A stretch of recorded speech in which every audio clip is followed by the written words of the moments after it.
It's Fox and Friends. A new government estimate says if a bird flu pandemic hit the United States, as many as 1.9 million people could die.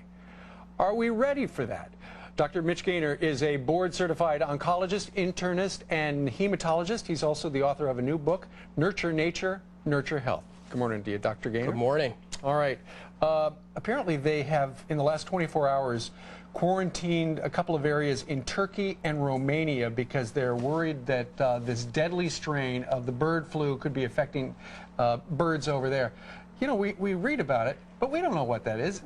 How is the bird flu different than the flu a lot of people in America get in the winter months? That's a very good question. Actually, the seasonal flu is a different strain. Bird flu has been around for decades. There was one major pandemic of bird flu. That was in 1918. That was the Spanish flu. Right. In that pandemic, what happened was the bird flu jumped to humans, right, and it mutated so you could have human-to-human transmission.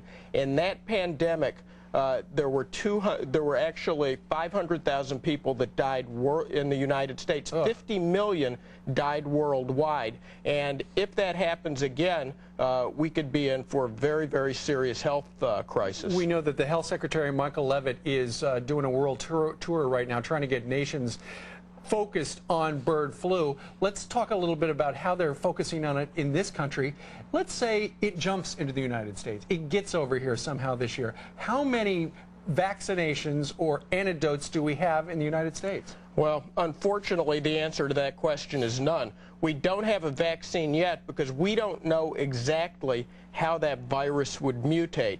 And the fact of the matter is the vaccine production in this country is very slow. It takes 9 months to grow a vaccine, an egg, and so once it happens, it would take a long time to develop a vaccine. That's why new technologies are needed with recombinant proteins and genetic engineering to make vaccines more quickly.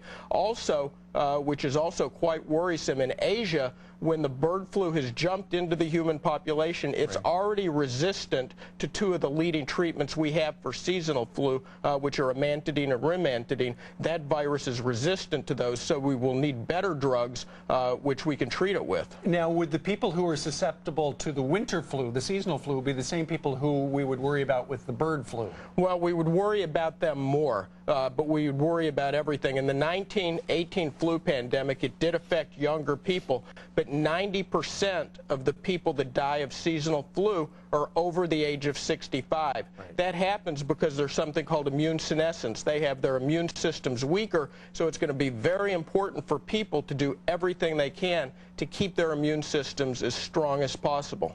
Exit question, and it's a quick one. Are you worried about this?